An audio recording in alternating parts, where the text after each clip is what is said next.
Bueno, yo estudié sociología acá en Faxo, soy exalumna de esta facultad y de hecho tuve clases con varios de los profesores que ahora son mis colegas.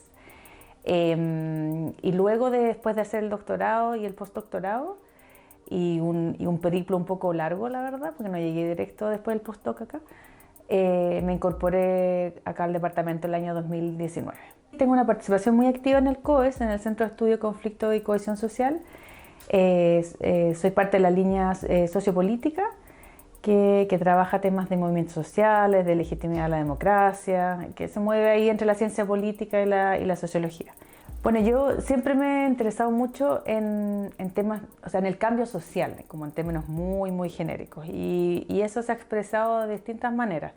Cuando era estudiante acá, de hecho, en la facultad, me interesaban mucho los movimientos juveniles. Me parecía que en las distintas tribus urbanas y las distintas identidades juveniles que iban emergiendo, que uno realmente veía, no sé, en el parque forestal o en el centro, ahí había mucho de como la corporación del cambio social. Y de hecho empecé a investigar movimientos sociales porque me interesó el movimiento pingüino, que era un movimiento de estudiantes secundarios, ¿cierto? Y entonces esa fue un poquito la trayectoria, como movimientos juveniles, después movimiento pingüino, y después seguí investigando movimientos sociales más en general. Y también quise estudiar el caso chileno más en perspectiva comparada. Entonces ahí con un colega de la Católica armamos un proyecto para estudiar movimientos sociales en Chile y en Argentina en perspectiva comparada y con un enfoque bien histórico también, ver cómo las transformaciones a nivel de régimen político y modelo económico van generando de una u otra manera las condiciones para la movilización social, ¿cierto? Como los condicionantes estructurales de la movilización.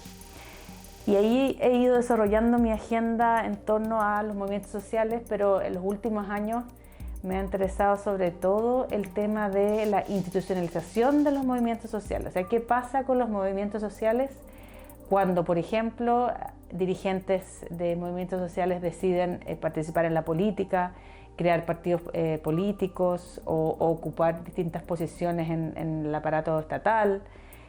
Cómo se hace activismo desde dentro, por así decirlo, del aparato estatal o desde el Parlamento, por ejemplo. Y mi proyecto anterior, Fondesit, trataba sobre lo que en la literatura se denomina partidos-movimientos, que son partidos políticos que surgen desde la movilización social, por ejemplo, Podemos en España, el MAS en Bolivia, Syriza en Grecia, y así. Y yo propuse enfocarme en el Frente Amplio en Chile, porque era un movimiento político, ¿cierto? Conformado por distintos colectivos, que bueno, algunos de ellos después fueron partidos políticos, y entonces quería justamente estudiar esa trayectoria, ¿cierto? ¿Qué pasa? ¿Cuáles son los desafíos que tienen los partidos movimientos cuando llegan al poder? Bueno, un concepto que no es mío, bueno, es de una profesora en Brasil, la Rebeca Avers, que se llama institucionalismo, activismo institucional. Y tiene mucho que ver con esto que yo les señalaba, ¿cierto? Como muchos activistas, ¿cierto? Que han formado parte de las movilizaciones, etcétera, luego forman parte del aparato estatal y promueven su causa desde los aparatos estatales, ¿cierto?